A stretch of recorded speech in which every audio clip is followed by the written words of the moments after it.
Oke baik, Assalamualaikum warahmatullahi wabarakatuh. Bapak Ibu guru yang terhormat, jumpa lagi di channel Guru Obat, satu media informasi dan edukasi. Nah, kemarin kami tidak sempat posting video tentang informasi untuk Bapak Ibu ya. Nah, di video kali ini kita akan membahas tentang jadwal pencairan tambahan 1 bulan tunjangan sertifikasi guru, karena tidak lama lagi untuk pencairan gaji 13 kan Bapak Ibu. Nah, kita ketahui di video kali ini kami akan menjawab 2 pertanyaan sekaligus yang relevan dengan topik ya.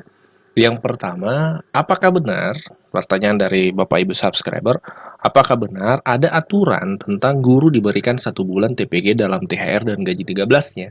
Karena memang di lapangan banyak teman-teman guru, Bapak Ibu guru itu menganggap tentang tambahan 1 bulan itu adalah hoax. Kenapa kemudian dianggap hoax? Karena tidak ada realisasi di daerah.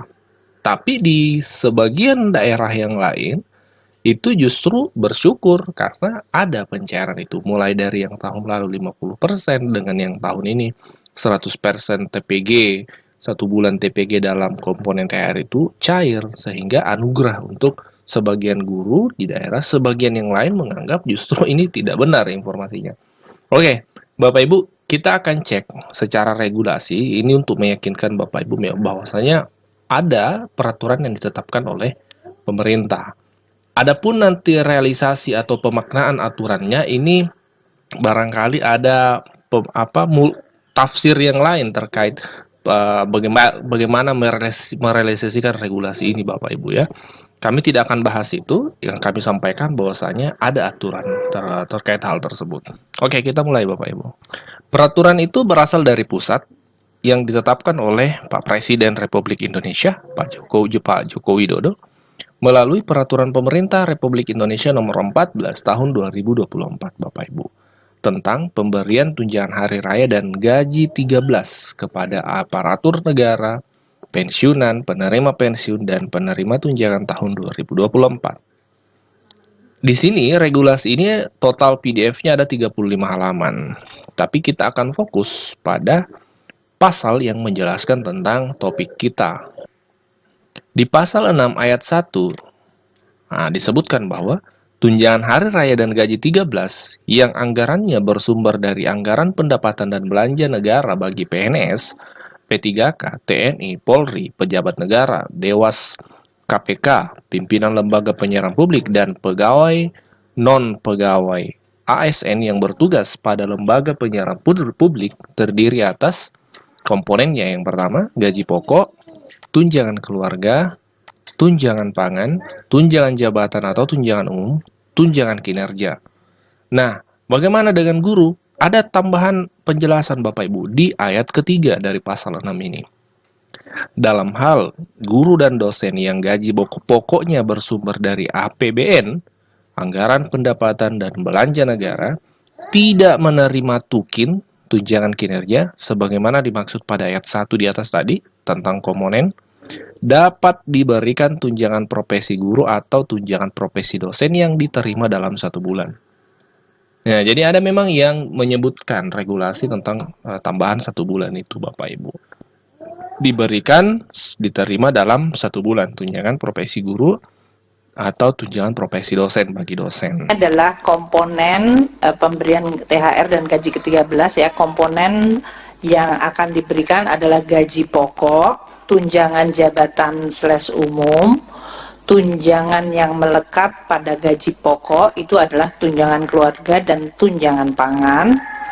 Kemudian 100% tunjangan kinerja untuk ASN pusat atau dengan nama lain kalau untuk ASN daerah. Tadi yang disampaikan oleh Pak Mendagri dan Pak Menpan. Dan 100% untuk tunjangan profesi guru atau tunjangan profesi dosen, tunjangan kehormatan profesor, dan tambahan penghasilan guru, tamsil guru.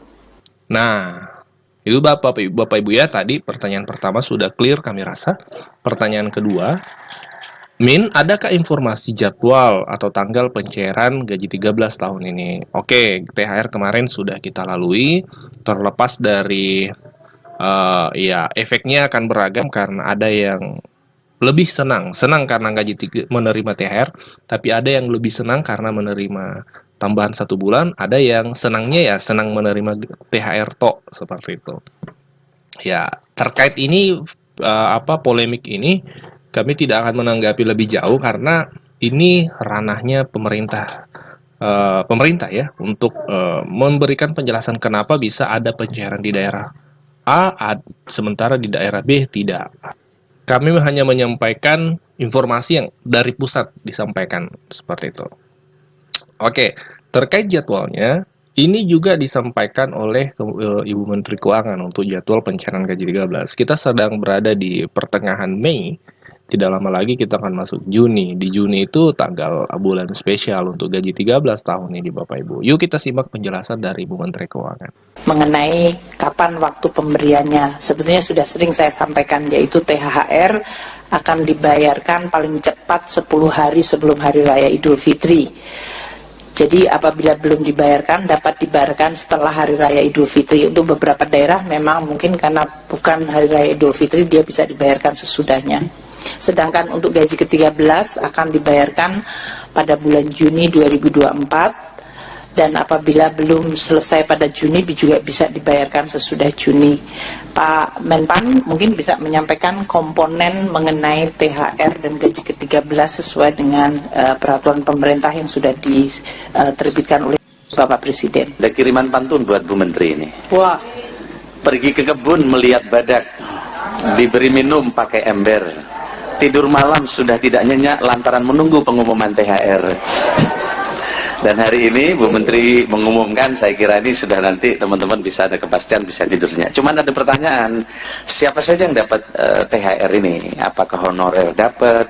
Ini banyak pertanyaan. Tadi Bu Menteri telah memberikan pengantar cukup lengkap. Dan ini telah dituangkan di dalam peraturan pemerintah nomor 14 tahun 2024 dan telah ditandatangani oleh Bapak Presiden. Atas dorongan Ibu Menteri Keuangan, ini lebih cepat saya kira perpesnya, dan kemarin kita tanda tangan tidak lagi di kantor masing-masing, tapi tanda tangan di Sesnek, sehingga ini bisa kita terima hari ini. Nah, siapa saja penerima THR dan gaji ke-13 tahun 2024? Satu adalah PNS dan calon PNS. Yang kedua adalah P3K, jadi honorer yang sudah diangkat P3K, mereka berhak menerima. Prajurit TNI, anggota Polri, pejabat negara, Wakil Menteri, staf khusus lingkungan KL, Dewan Pengawas KPK, pimpinan dan anggota DPRD, hakim ad hoc, pimpinan, anggota dan pegawai non-aparatur sipil negara LNS. Bapak sekarang kami hormati, komponen apa saja yang akan mereka terima bagi pegawai ASN dan bagi pensiunan. Pertama, untuk bagi pegawai ASN, pertama adalah gaji pokok, mereka terima. Yang kedua adalah tunjangan keluarga, tunjangan pangan, tunjangan jabatan atau tunjangan umum, kemudian 100% tunjangan kinerja bagi ASN di KL pemerintah pusat, setinggi-tingginya 100% tambahan penghasilan pegawai atau TPP bagi ASN di instansi daerah, tentu disesuaikan dengan kemampuan keuangan daerah. Tadi Pak Mendagri sudah menyampaikan di sebelum rapat ini. Yang berikutnya adalah untuk bagi pensiunan, penerima pensiun dan penerima tunjangan. Pertama adalah komponennya adalah pensiun pokok, tunjangan keluarga, tunjangan pangan, kemudian juga tambahan penghasilan pensiun. Kemudian bagi guru dan dosen, terdapat tunjangan profesi guru dan tunjangan profesi dosen sebesar 100%. Kami kira ini untuk melengkapi, yang lain tadi telah disampaikan oleh Bu Menteri Keuangan. Terima kasih.